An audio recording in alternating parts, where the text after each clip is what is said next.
everyone, thanks for joining my channel. This is Rocky. Hopefully you can hear me okay. I'm getting over a cold. As you can see from my very last video on Sunday, I didn't even appear on camera. I was suffering from what my coworker likes to call Martian death flu. Not the flu at all. It was just a really bad cold, but it took me out. The cold, I think it started right after last week's video, so on Thursday. And so Thursday I started to feel a little something, and I'm like, nah, I'll be all right. And then Friday, you know, I was like really trying to psych myself up and say that I was not sick. But by midday Friday, I was zapped. I was miserable. When I got home on Friday, didn't move an inch until I went back to work on Tuesday. So just getting reacclimated to society. I had a ton of work waiting for me, such is life, whatever. But I am here today, and the thing you do most when you're sick, because no one is hanging around you, no one's talking to you, it's just kind of you alone with your thoughts when you're lucid, when you're awake, when you're not on the drugs.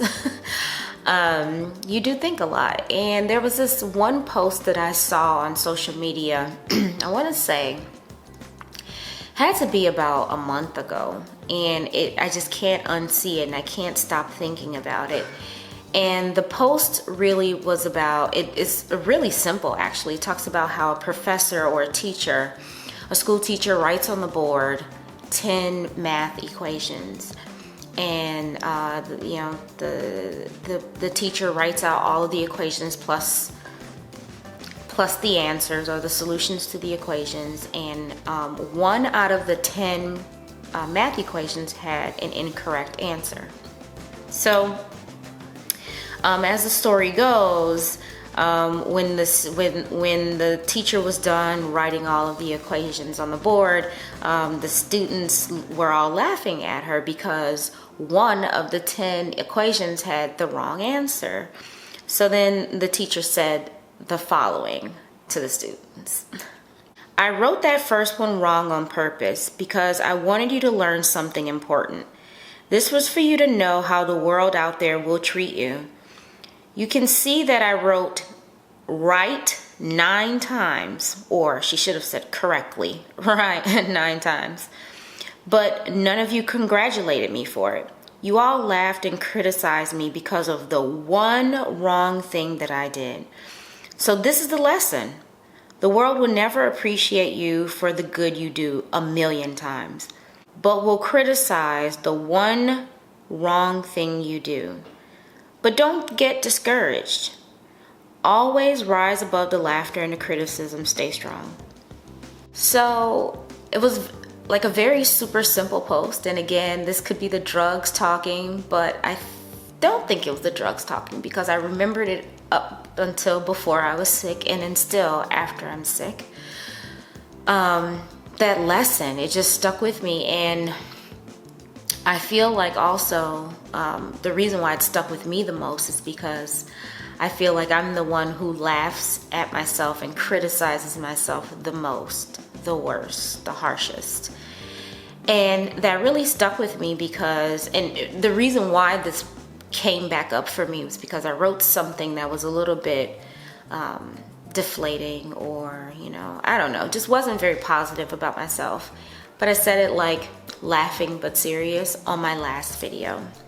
I said in the comments something to the effect of, I have the lowest views in YouTube history, and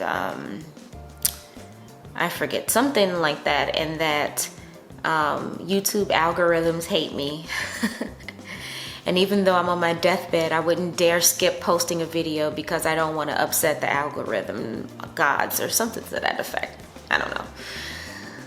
But I was thinking to myself, that was, you know, not very nice and pretty harsh to say. And it took somebody else, one of you actually, to comment and, you know, say something really positive about the work that I've done and encouraging me to stay on my path and stay with the journey. So that was really odd that, like, I'm beating myself up, and it took some complete stranger to like take me by the shoulders and shake me and say, girl, you tripping. So even though I have, there are 10 balls in the air and I'm juggling them all just fine, and to me, in my opinion, I'm dropping one, shouldn't mean that I should be, criticizing myself. Like, wife, killing it. Mom, killing it. Work life, killing it. Boss life, killing it. So there's so many different areas that I feel like, I'm doing pretty well. I think I'm a really good friend. I think I'm a pretty good daughter. And if my husband were listening to this, he would say, don't break your arm, patting yourself, trying to pat yourself on the back. But I think that, at some points and sometimes you deserve to do that to yourself, because, being humble, having that bit of humility is important. It's something. But being self-deprecating all the time, you start to believe, it's like if you could believe your own hype, you can believe your own degradation at the same time. So I don't want to do that. So this was one of those, I wanted to just share my thoughts, in my drunken stupor, in my sickened, what do you call that? I forget what you call those, but I was not lucid.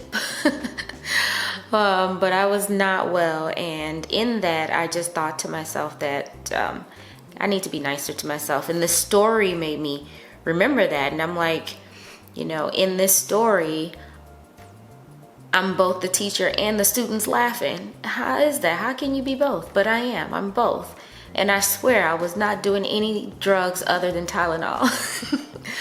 Anyway, so the whole point of this whole story, and the reason why it resonated with me, is to be kinder to myself. But I also wanted to share with you you need to be kinder to yourself. If you are, and kinder to others, if you are, sitting there bashing yourself about anything in life, just ease up, be kinder, be nicer, and just keep doing what you're doing. I'm positive you're giving it your all and doing your best. Even if you're not doing your all or doing your best, you're doing something. So that means a lot.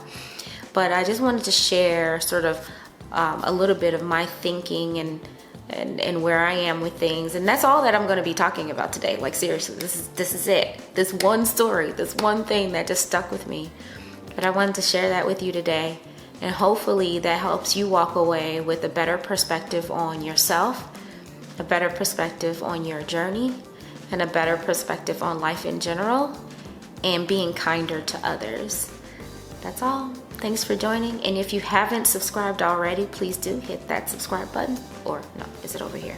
I can never remember. I think it's here. Hit that red subscribe button. Share it with your friends. Hit the like button. Bye.